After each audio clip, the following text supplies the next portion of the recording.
warm welcome to this part of the Courageous Conversations that we've been having this year.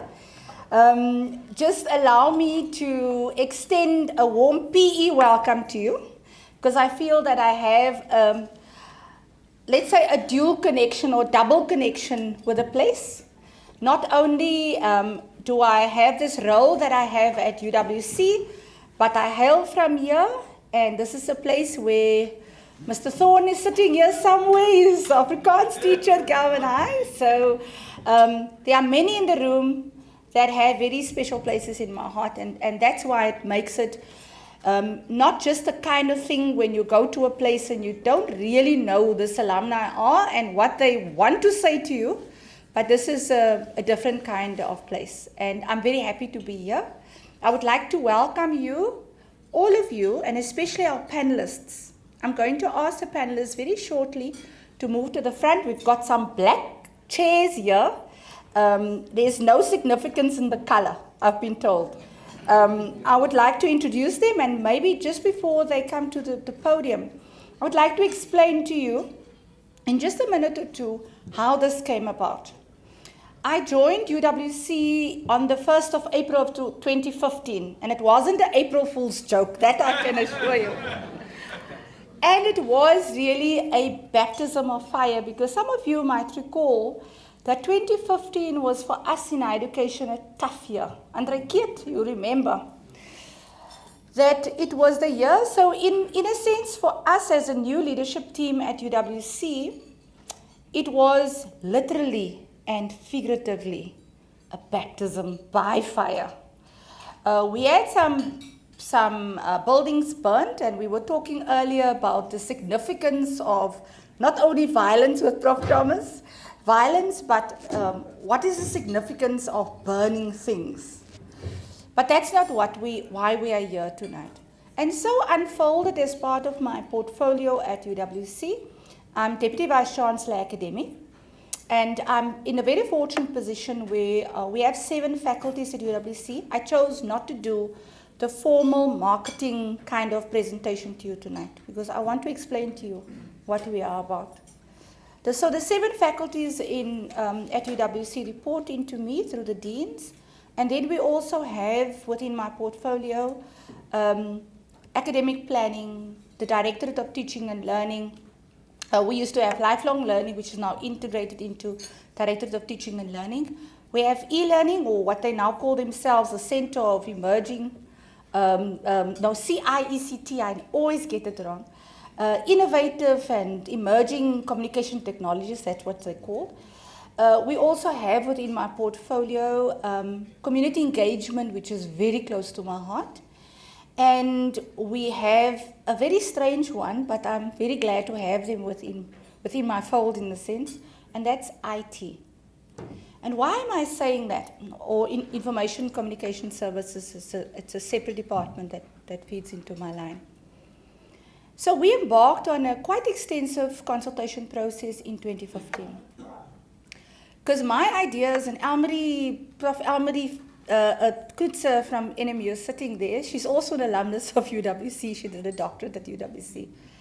And she knows me that I work in teams, that I don't believe that you are at a place where you dictate everything, but I work through collaboration. So started a very collaborative process in 2015 through various breakaways, focus group discussions, making sure that we have a strategy that will take us from 2016 to 2020. And as part of that came, and there's certain, we call them apex projects, where we have drivers for all the projects, but the one that I want to single out tonight, that I'm the driver of, the others I'm the sponsor of, is recreating, it's in brackets, you would have seen that, creating stroke thinking. It's different to create or rethink. UWC's intellectual identity. And we had pressure from the students to make it the kind of project around decolonization of the curriculum, transformation of the curriculum, which I'm including. And instead of doing that, I said, halt, let's just do something different here. in a focus group discussion, it came in, I asked the question, so what are we now? UWC, as you all know, started. It was intended to be the kind of university only for certain professions. You remember, it was teaching, it was a lot of ministers, social work, what else? Nurses, and for a certain demographic, colored people. And as you all know, during the 70s, 80s, there was a real rejection of that kind of ideology. And so it became, at the time, what is now known as the intellectual home of the left, under Jake Schervel. And very interestingly enough, as we evolved, UWC is now number 5 in South Africa. We share the 5th position with a bigger university than us, University of Pretoria, and we're number 7 on the African continent.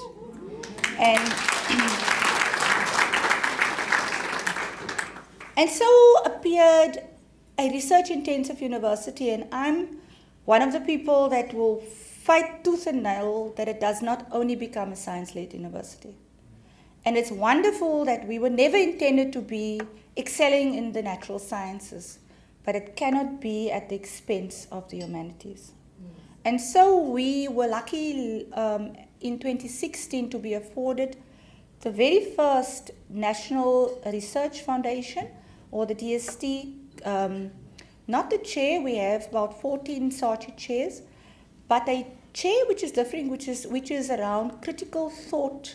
It's called the flagship, Critical Thought in African Humanities, and we're very proud of what we're doing in the humanities as well. And you all know that I'm a lawyer, so I'm always pushing the poor law faculty there. That UWC was the university where the constitution of this country was drafted.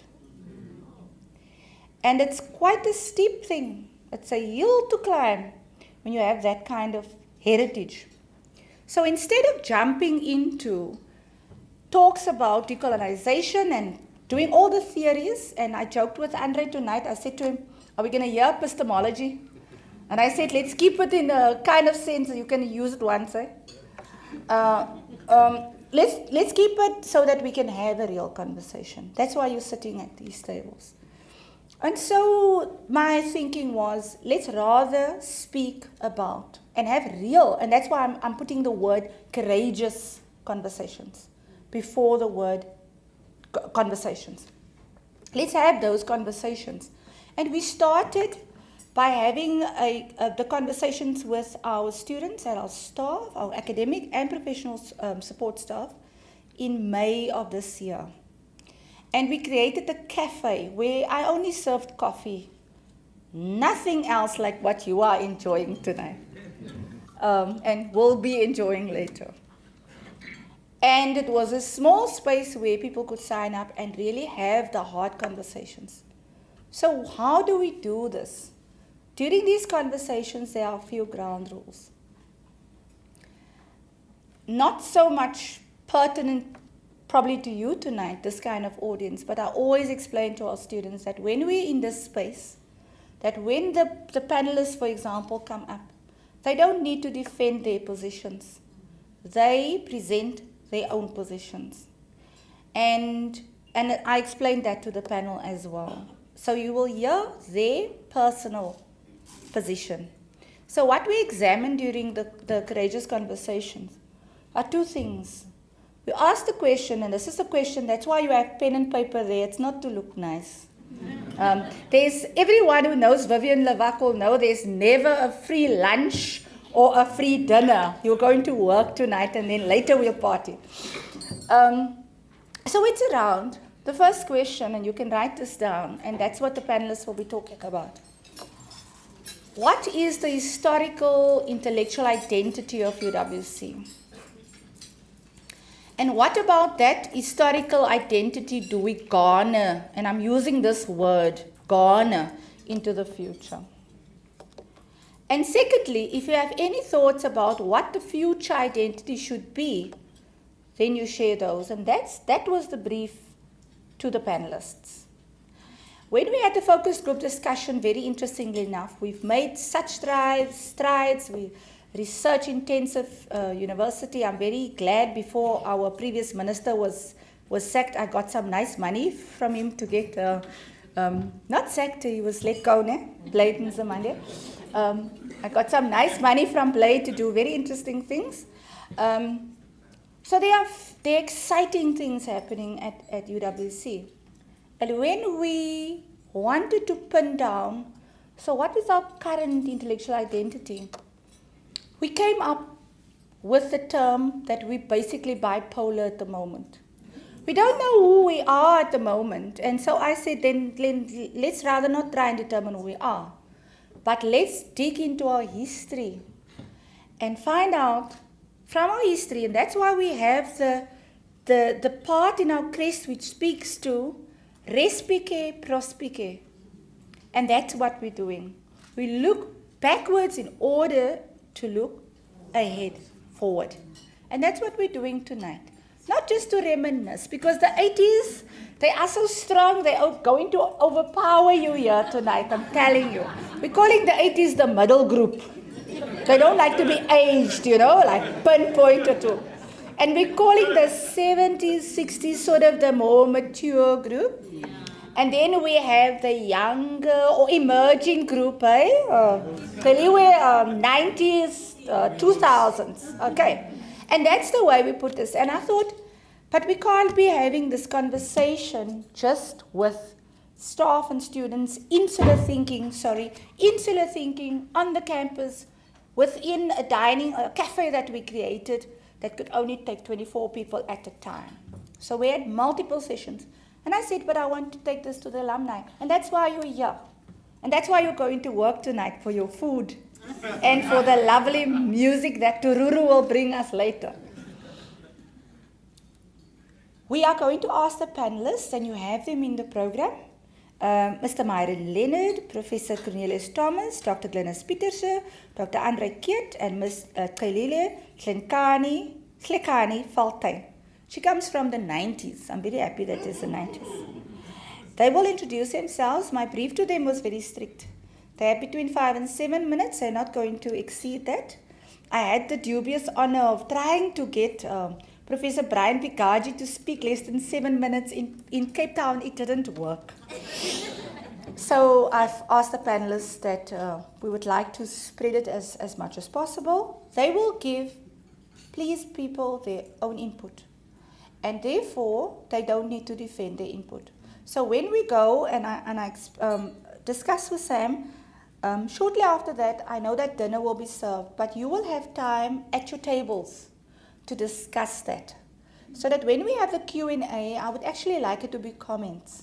Because what we do is that we collect, and that's what we've been doing everywhere when we had the Courageous Conversation in Cape Town, when we had all the sessions with the staff and students on campus, again now, and with the one we had last week, 30th and 31st of October, around recreating, rethinking community engagement at UWC, which is part of this process, by the way. We collect that, we analyze that, you will be getting a report, and you will get a follow-up. I've promised the people in Cape Town that this is just the start of a process where your voice should be heard collectively. And therefore, I would like to call upon our panelists to please come to the front.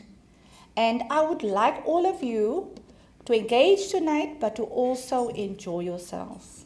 Because I know Mr. Thorne, Godfrey Thorne.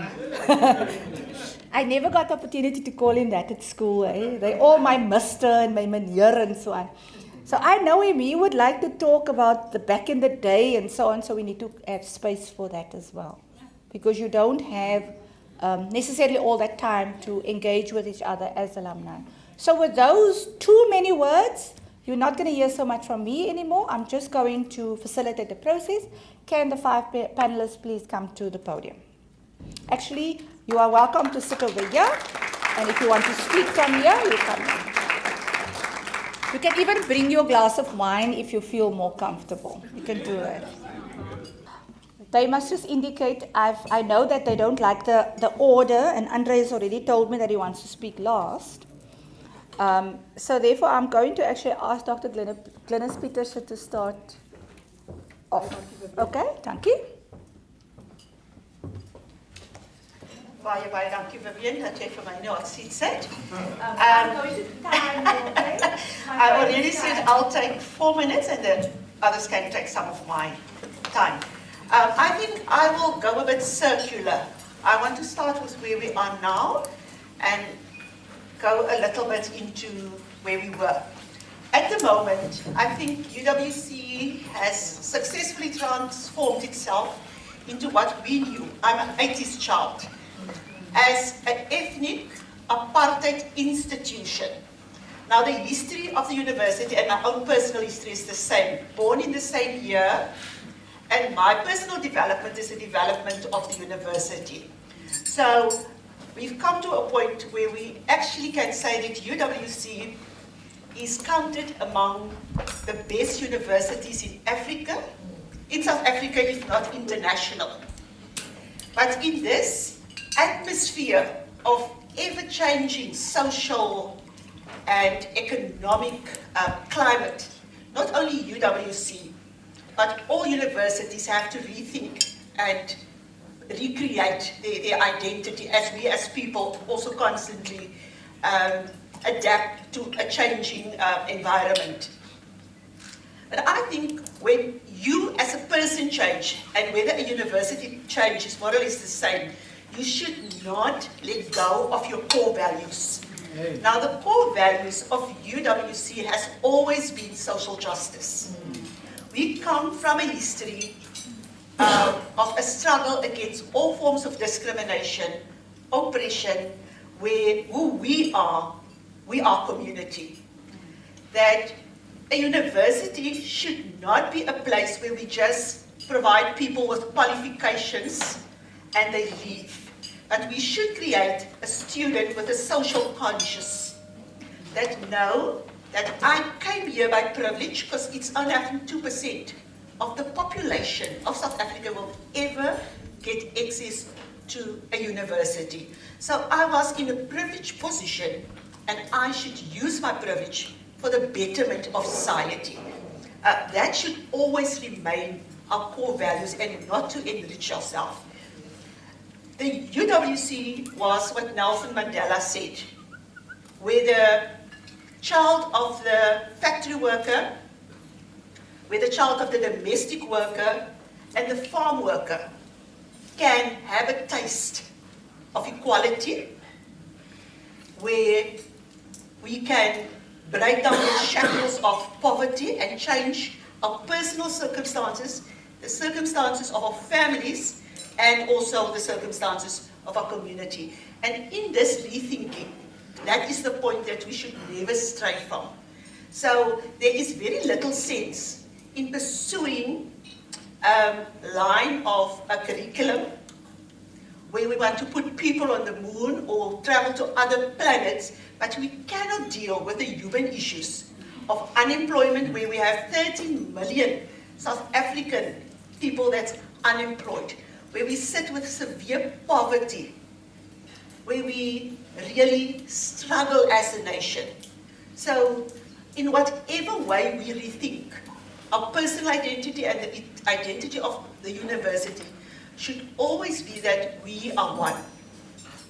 We are one South Africa, and that idea should be reflected in our curriculum, in the way we teach, in what we teach, and who we teach. University, you can tell me when I have my time up. So a university where we allow people to understand that the jobs that you are studying for today may not exist tomorrow. So we cannot only provide you with ideas and you become the consumer of those ideas. You have actually to learn how to think, how to add to the knowledge out there, how to create jobs for other people and for yourself. So it cannot be just like we do in our schools, where we give people books, whether they understand what's in the books. They are fast-tracking life on what they can memorize. So it cannot be a consuming of ideas. It should be create students that is innovative, that is creative, and that should respond to the demands of an ever-changing society, because we will be rethinking the identity of UWC tonight, but hopefully in 10 years' time, when the societal changes demands it, we will once again sit down and assess, this is where we are, our demand, can we respond to a changing society? Because since the day of Cain and Abel, the world evolved, it changed, it will happen forever. So this rethinking cannot be a constant, a stagnant process. There will always have to be a constant rethinking, and as I said, it has to be community-based, it has to be based on social justice at all times, because that is what the UWC of the 1980s, where myself, the daughter of a woman who didn't even pass high school, could excel. And I think tonight here are people who are in high-placed positions who can have the same history as myself, people who serve us in government, who serve us at international levels. One of the names that comes to mind is Ruby Marx, who grew up in Lentegeur, mother's a domestic worker, who is currently the ambassador for South Africa in Singapore. So that is our history, and that is what we cannot negotiate on. No matter what grand programs we put out there, everything should also always boil down to programs that has social justice infused to it. Thank you very much.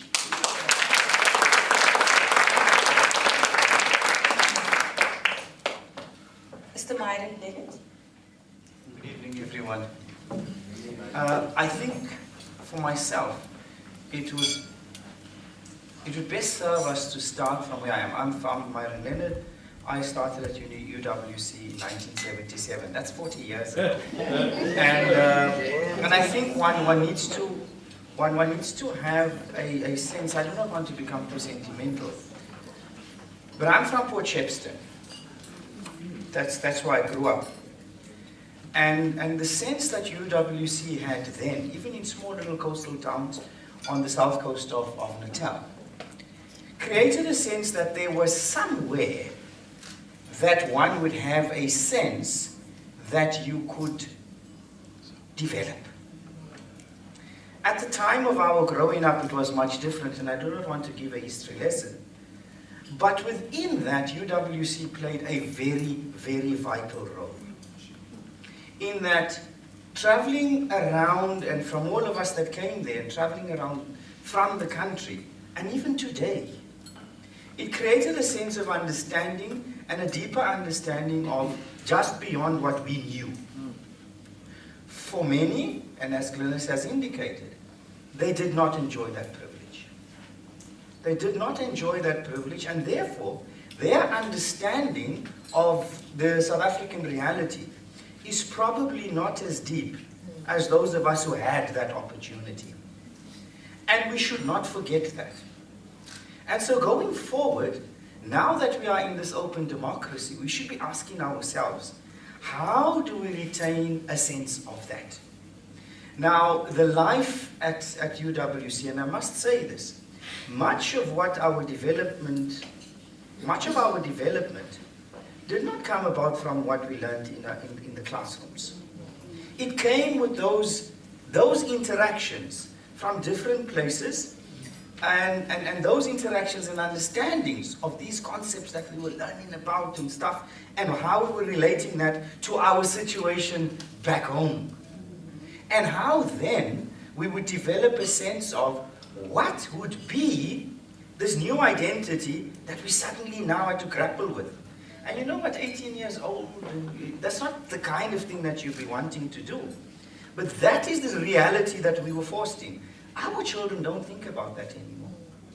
My grandchildren would probably not have that sort of sense. Now, there's a sense in Theo's book that captures that. That captures that, whilst not wanting to be, as I said, sentimental, but it captures elements of that says there was a reality here, which was not made up by theories and understandings of social interaction, but was made up of our interaction with our real lives, and relating that to what it is that we were experiencing. So going forward, and it's probably going to be very difficult for the university to do this. Maybe I'm just saying this because I'm an older man now. But there must be a sense as to how do we capture of our students' experience in what it is that we are teaching in our classrooms, and what it is that the university is trying to project. Is this projection coming from the real experience of the people who are there? Theo, from our time, there are many more of them now, and I've been to visit the university. Cornelius, Cornelius. There are many more of them now. But I'm wanting to get the sense that somehow we need to capture that. We need to capture that the ordinary lives of students can impact the thinking of the university. You know, the sense that we have that you can speak as openly in any sort of situation and about, so that the taboos, holy cows, now we're going to have the situation of Jack Poe writing a book, and now we are suddenly saying to them, hey, let's get the security police after them, brings back a sense of what we experienced then. Because you see, we must have a place where we can openly challenge even those whom we vote for. And the university needs to create that space where people can openly question this. We developed a sense out of, you know, if you were back then in the day, we called it bush, and really because it was like that, back in the day. But you see, when we developed the sense of how do we interact with the communities around us. Now, coming from Potchefstroom, I must tell you one thing. There are very few people who speak Afrikaans. Now, if you go into the immediate surroundings of the university, en sy gaan nou daar na Elsie se toe, daar gaan dit nou vir jou. Nee. It's not going to work out. It werk for me no, because I've had all of those experiences. But there is a sculpture on the plain that captures what Glynis was trying to say earlier, that said, this is a place for ordinary people, where anyone can come. It doesn't matter what your social status is, where you are coming from. You come here and you would have a sense of development. And I believe going forward, the university needs to still harness that. Now we know that you've had those experiences, and we all are not wanting to see that again. But the Fees Must Fall campaign is pointing to something that perhaps we have forgotten. We went to university because we got that bursary from the House of... Nee, was die House of Representatives? It was for Colored Affairs. Ja, nee, was die House of Representatives? It was Colored Affairs.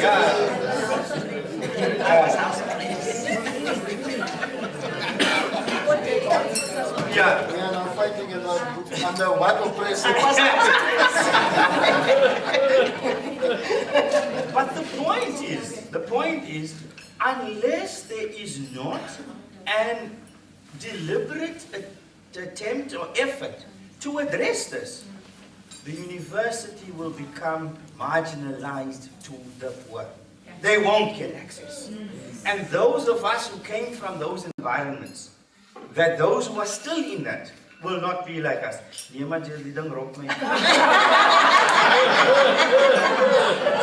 Half a minute. And then, of course, it doesn't lie. Glynis has said most of what I say, but what I want to conclude with is this. We must create a sense where we explore the alternatives to conventional understandings of social issues. Poverty is not poverty the way we understand it. And we must have a place where we are able to say, what are the causal factors of poverty that does not lead us to go to the conventional thing that say, okay, let's give these people a job. Because giving a job to a person does not end poverty. It does not say where it comes from. We need to be doing things like that. Derek Swartz, who was my neighbor, and I'm going to conclude with this, said, at one of, I think it was one of your graduations that I attended, and he said this: we are able to now do so many things, understand the compositions of the atom, measure things to the nano, we are able to put people on the moon, we are able to move, and yet we have not found a cure for poverty. Something that has been with us all along. We explore the new, but we cannot solve that which continues to bother us. And I believe, going forward, that is what I would want our university to be looking at. Thank you.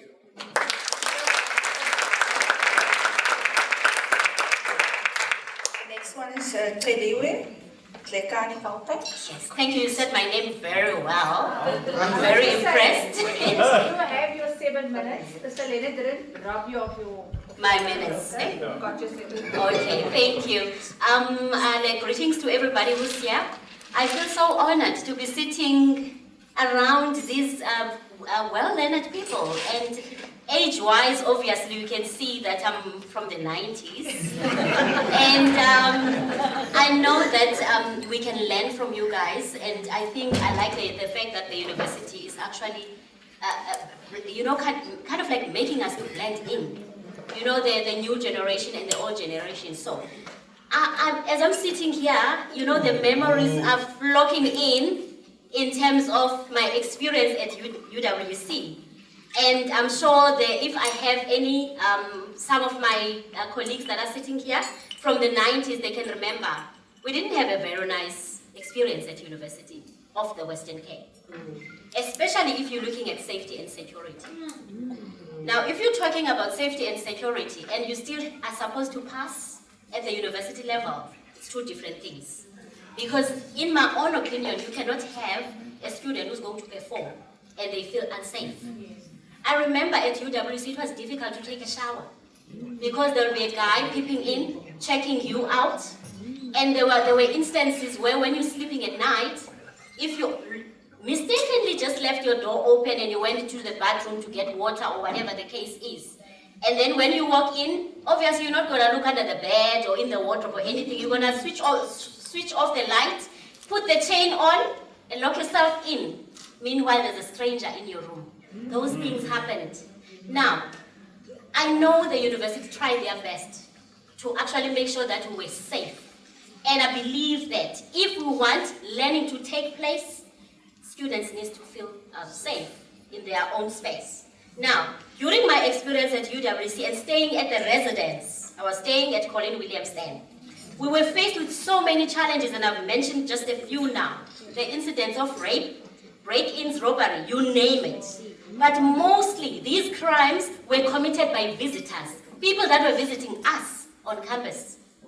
Now, this therefore requires an intense, well-structured professional security measures, you know, for everyone accessing the campus in and out. And I know for a fact that the UWC have done that.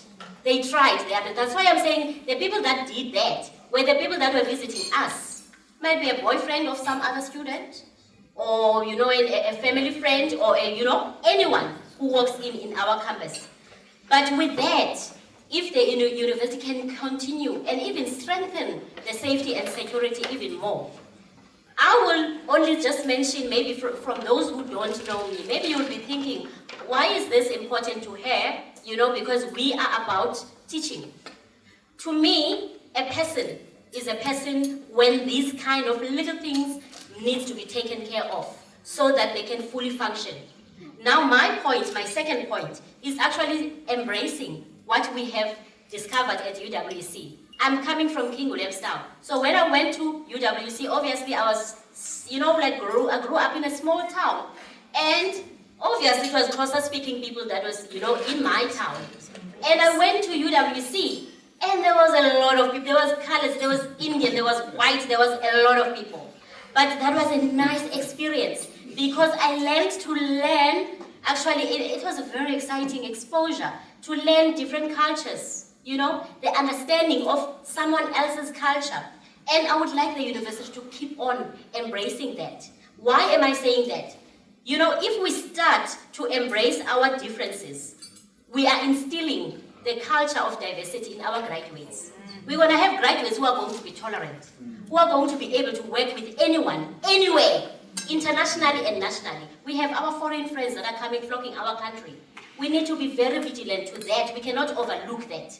So what I'm saying is we need to embrace that. I like that diversity at UWC. It actually gave me an exposure to actually, you know, kind of like get out of my own space and actually discover what was out there that I was missing in the little town of K. Williamstown. Now, the third point that I would like us to embrace is the fact that, now this one is going to obviously also give you a little bit of an interest in terms of why am I saying this. I am a health professional and I'm very passionate about health and wellness. And I believe that if you have a healthy mind and a healthy body, you are going to get a healthy product. That means the university needs to instill. I know that there was a health, they used to call it Center for Student Counseling. And I was privileged to actually do my practicals at the Center for Student Counseling in my 4th year as a social worker.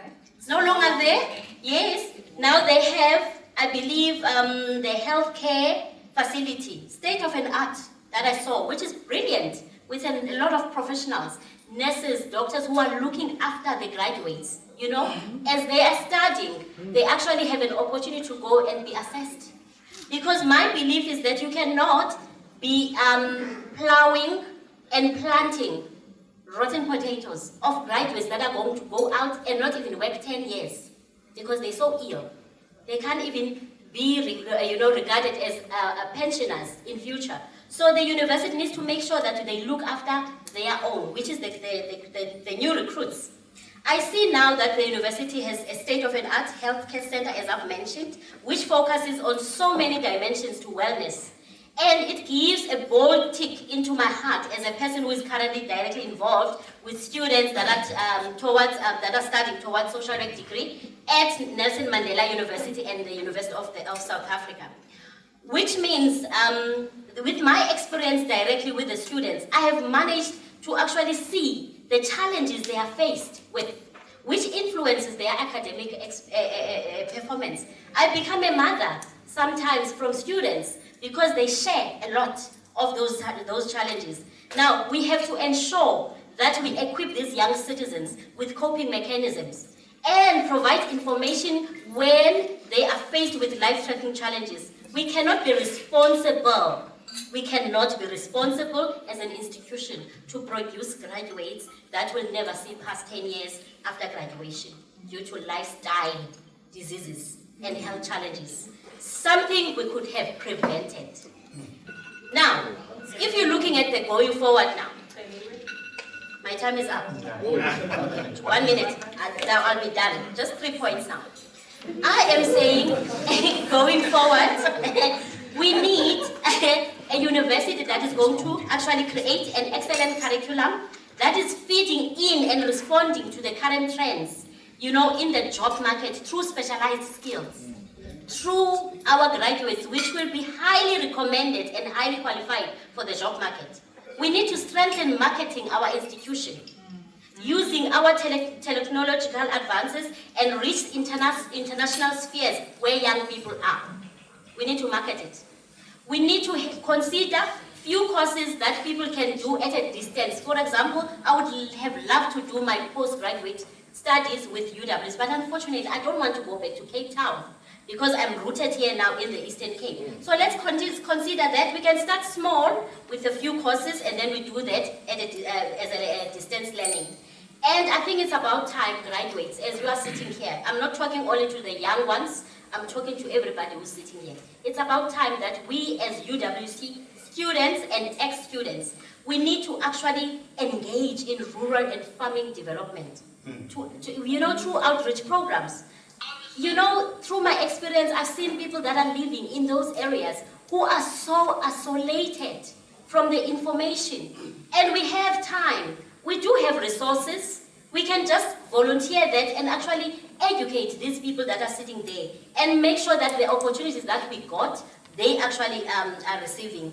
This outreach can include, as I mentioned, health and wellness programs, as well as sports tournaments to promote health lifestyle in that part of the world. These can also include pre-orientation programs to potential recruits who will be absorbed by the university. Thank you very much.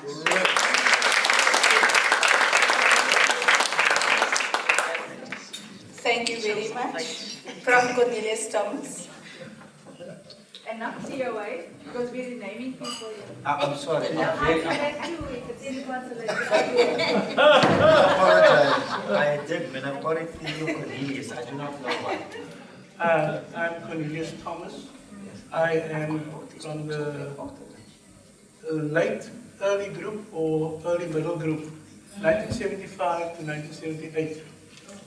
I am currently the head of Corey Library at Rhodes University. I'm a historian, and I am close to UWC, my first alma mater. Now, an identity is how an institution sees itself and how it is seen by others. It states what makes itself great and what sets it apart. So I think we must proceed from that particular point, keeping that in mind. Brian O'Connell, the former Vice-Chancellor of UWC, writes in Finding Freedom in the Bush of Books that UWC had been through 5 transformations in the last 50 years. That's now year 57. He finds UWC a university that continues to respond passionately through its teaching, research, and community engagement to secure our nation's future. O'Connell stops short of giving us a definitive definition of the institution's identity, but he clearly leaves us with the idea of a transformative, nation-building university. Of course, there were other takes on the essence of UWC, and these came in the form of monikers and nicknames and the history of the institution. And this suggests much food for thought. Under white control, Bush College, University of the Colours. Prof. Richard van der Ross promised a university second to none, 7th of February 1975. University of the Working Class had some appeal. A home for the left had punch. And then there was UWC, a rather sexy moniker. And of course, yes, I do like it. And of course, there's the enduring student signature, Bushies. So along with these, always there was UWC, the university, involved in community, in development, and in the pursuit of liberation. Now these nicknames and associations serve their various purposes. They reflect the transformations O'Connell writes about. But they too do not give us an institutional identity. They only help us understand and experience in process an institution in search of identity. Let us go a bit further. If we consider the dominant narrative and scholarship of the past several decades, we have to concede that UWC was about the anti-apartheid struggle, if in public bluster or in reflective scholarship.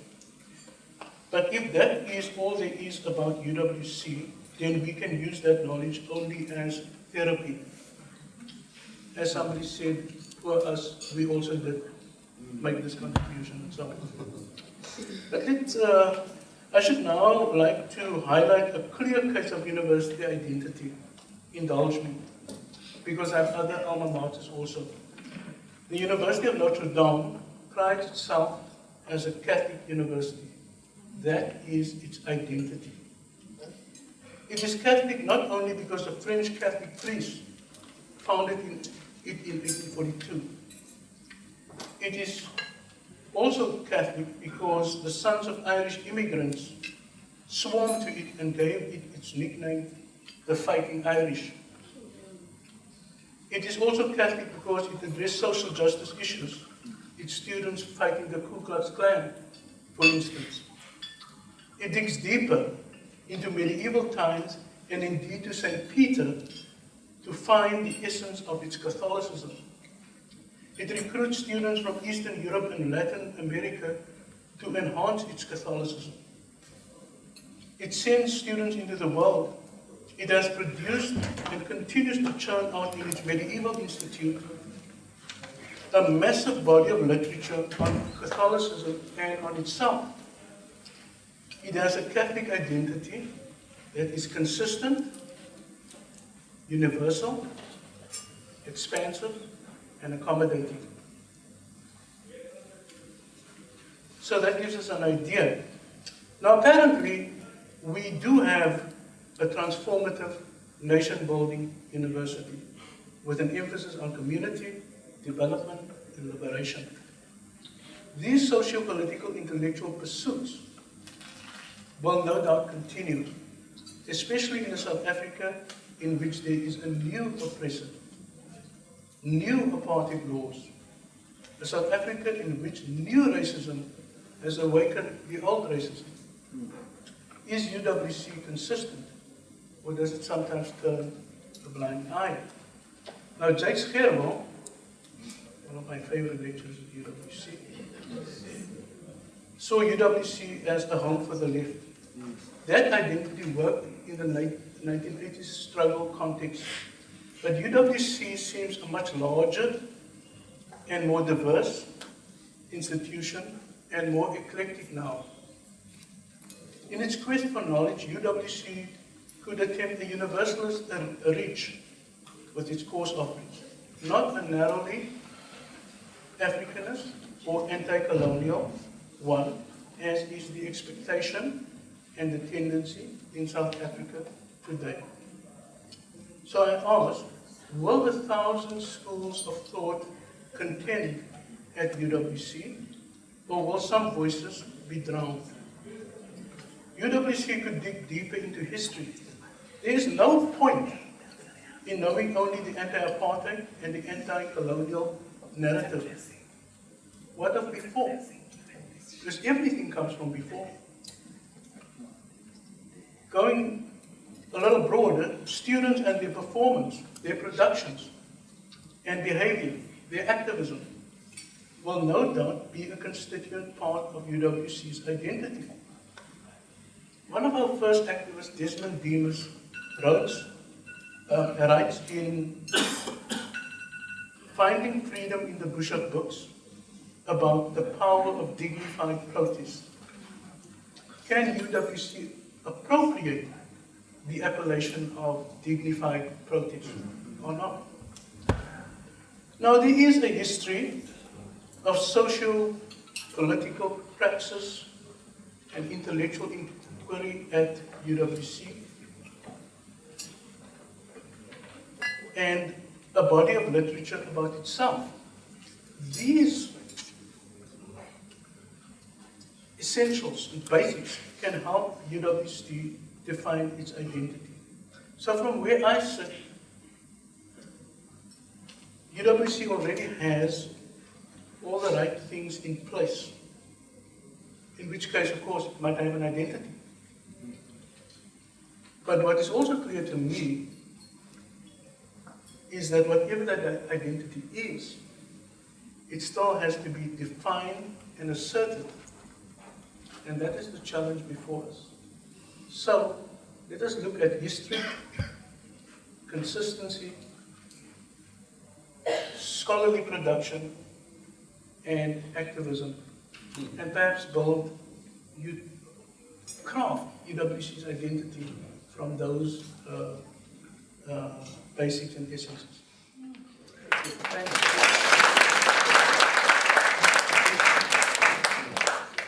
The last speaker that's standing between you and your dinner. Challenge, Dr. Andre Kiert. Yeah, thanks Vivienne, and thanks for the invitation, and of course to Theo. I'm sorry, man.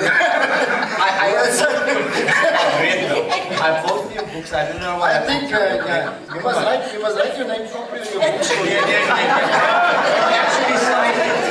I bought your books and I have I just want to say, Before we have any more excuses here, relax. Mr. Leonard, I do it all the time at UWC. I've renamed so many people, so it's fine. I'm sure communities can live with Theo for tonight. So, Okay, but he doesn't have to rub the salt. my 7 minutes. My 7 minutes. Yeah, starts just now. pull your ears. 6:59. Okay, right, it starts now. Okay, two things when it comes to the kind of history, you know, if you reflect on your time at the university, it was for me, and for Annalene, of course, my partner that we met there on Freedom Square. It's one of the first places that taught us to be black in its broad political sense. And it was one of the first places that taught us to be South African, long before the new South African even picked up its head. So a fascinating place to be in an ethnic university that works against that ethnic identity. Without even a reference point, that takes some doing. So it wasn't the place where you can have a diversities like our youngsters had, you know, where the reference point is all over the place. And of course the second one would be that it's a university, and maybe as part of the kind of future orientation of the university, you know, where learning is everywhere. You know, the pedagogy of the toilets was fascinating. That you can literally have a whole lecture expressed outdoors where you do your most private things. And of course, somebody must still write that up, because, but what it says is that what's also, even as we have traveled the country post-1994 to other universities, I have never found a university where learning is everywhere. From the way you take a train to what you find on the stations and those that you work with and walk with and eat with and play clever just with. Yes, and those that you walk to the egg to, we all know those things. But the interesting thing about it, of course, is that, so when I write a biography of my teachers, and that is not to say that I haven't had good teachers, actually had great teachers, there's two stands out there. It's UWC as a teacher. Mm-hmm. And then the city of Johannesburg as the other teacher, because there you have to become a real South African in the true sense of the word, for all the diversities that gets thrown at you, and you work on yourself. So one of the things about UWC is the capacity to be continuously working on yourself as the new South Africa then also emerges. So even the new challenges that we're facing now, we can probably have a rooting of working on oneself in the context of those issues that are now present in our midst.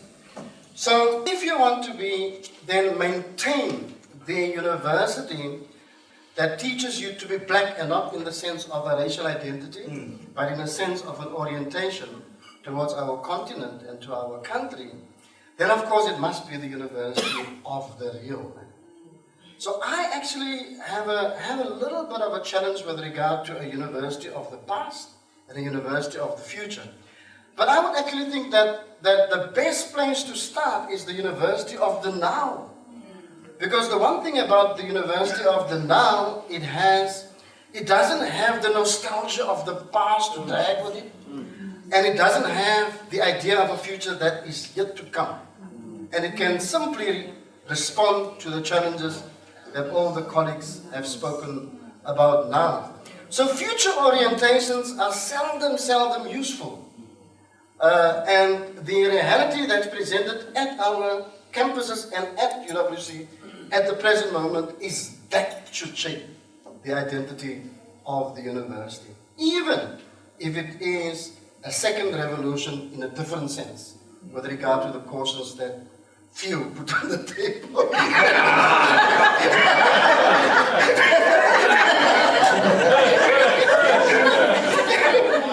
So, I'm going to get the state security. okay, sure.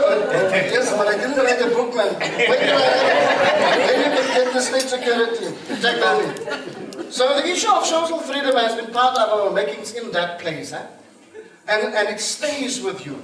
And the way in which you also work on yourself on a daily basis as new forms of issues emerge in our social spaces. New forms of racism, new forms of discrimination, recreation of old racisms, gender-based violences, all these different, difficult things that we still have to deal with. But I'm going to end off with this. The one thing is that there are three ideas that one has to stay close to and keep them differentiated for ourselves as the 70s, 80s, 90s, 2000s alumni of a fairly special place.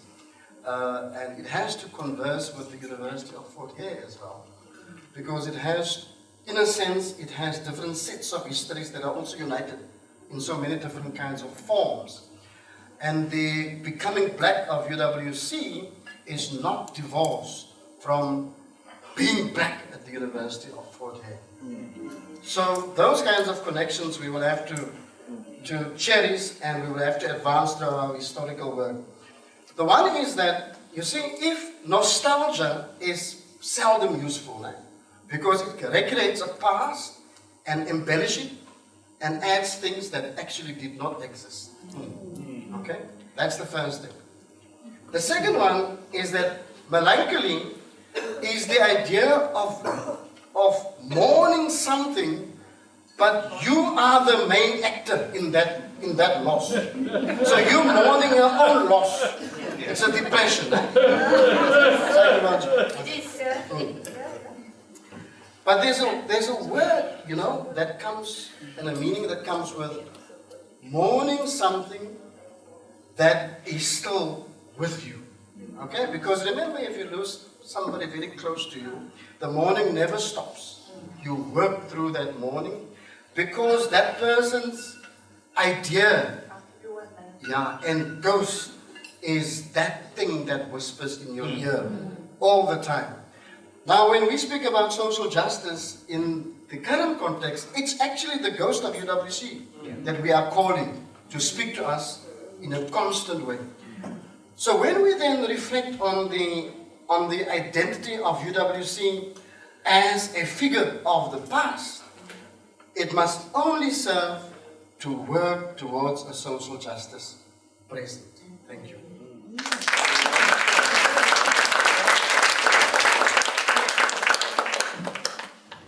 I hope that's given you much food for thought. What I would like us to do is please to just hold those thoughts.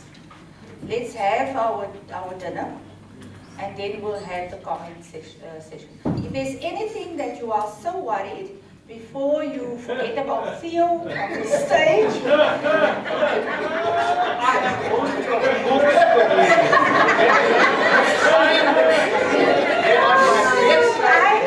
I will invite you, because really, Mr. Leonard is feeling so bad. He's got both books, he's got signed copies of those books by Professor Cornelius Thomas, who is now Theo tonight. We will buy more books because I think we need to have those books with Pramesh Lalu's book about, I don't know how many of you have read Becoming UWC as well. It's very difficult to read, so I think we must get your books to more people as well. But hold your thought, you've got something on the table to jot it down, and I will then ask our organizers, Samantha, Castle from our alumni office, if they would please serve the dinner. And at the appropriate time, we'll come back here, and then I'll field the Not so much the questions, because I don't have the answers for you. This has been most enlightening. Just want to, at this stage, say to the panelists, now you can go and enjoy your wine and because you don't need to defend your position. Go and enjoy the food with us, and then we will take the conversation further. Just a last thought. I know that in Cape Town they've asked me to do it again. Oh my word! They said it was just a tidbit. Okay, the Courageous Conversations with Alumni in Cape Town. So I suppose that we will have to do this again in the near future, so that I can at least give you feedback on your view of the identity, intellectual identity of UWC. Shall we all just thank our panelists at this stage, and